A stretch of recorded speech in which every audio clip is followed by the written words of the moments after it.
I'm going to revisit the gut today. I do stuff on the gut every once in a while because it's so important.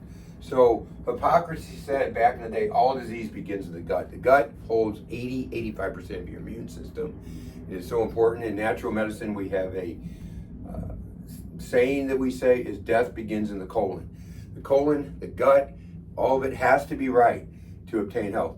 So if you got heartburn, indigestion, constipation, diarrhea, bloating, gas, belching, acid reflux, cramping, stomach cramping, nausea, any of these type of things, the gut's not healthy and it should be addressed, and we address it nutritionally by using the right supplementation. Now, so we've got a drawing here. I drew it, that's why it doesn't look very good.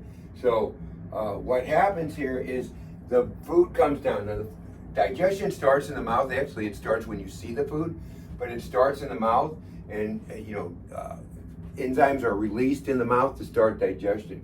Then we get to the stomach, which I've drawn right here in red. So the stomach, the pH of the stomach should be 1.5 to 2.0. So on the scale of acidity and alkalinity, 7's neutral, 0 would be like totally acid, 14 would be like totally alkaline. So you want the acidic in the stomach, so it has to be acidic. Now, if that pH is over 5, you digest 0 protein. This is a protein molecule I drew. Here's all these little amino acids. And you have to digest that collagen layer in order to get to this protein. And over 5, the pepsin, which digests that collagen layer, cannot digest it. So you can't get to those amino acids, which is what the body needs. That protein molecule just goes to the system, looks to the body like a foreign invader. You can't get to that.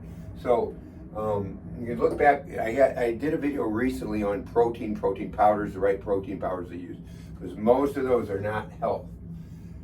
Next we have the pylorus is right here, the small intestine.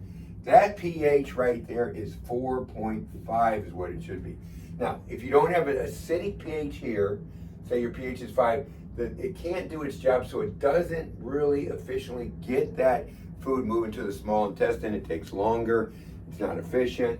So what we're gonna do is acidify this with the proper supplementation so that will work.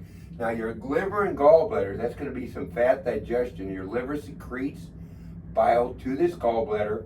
When your food comes down this track and goes in here, your gallbladder will flush it out and it will start digesting the fats. So this has to be healthy too. And if you're getting bloating and if you're getting belching, this is not working like it should. So we need that to be functioning good. If you have a gallbladder out, you need to be on high quality, not just any bile salts, but high quality bile salts every day the rest of your life. Because what you have, you don't have this going on, you just have a constant little drip into the small intestine. So this blue is the small intestine. The pH there actually gets 6, 7, it gets closer, even 7.2, it gets to more alkaline, so it can neutralize all the acidity. Because you hear, well, you got too much acid, it's refluxing up. No, the stomach acid is not at that pH. The stomach acid is too high and your digestion of food's not proper, so that's what refluxes up. So what we want to do, again, is lower the acidity, but the small intestine is a higher pH, so it can neutralize. Now, when we get to the large intestine, it's going to go back down and be slightly acidic. So a slightly acidic colon is helpful to prevent disease in the colon. So, but of course, all these pHs can be off because of our diet or whatever, and so we need to correct them, and they're pretty easy in most cases to correct with the proper nutritional support. So it depends what's going on, what kind of enzymes. There's different types.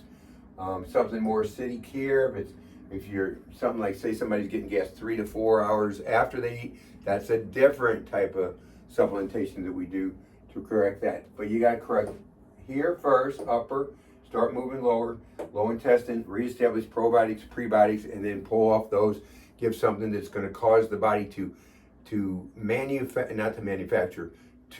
reproduce the probiotics that's in the gut.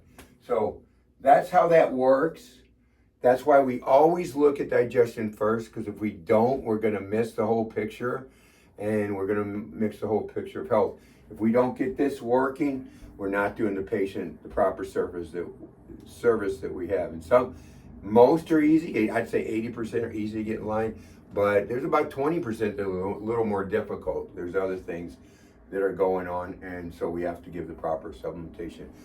About every gut problem that I know of responds to proper supplementation. So it's just an amazing thing, and how people get better using whole food concentration and using some herbs to affect the gut.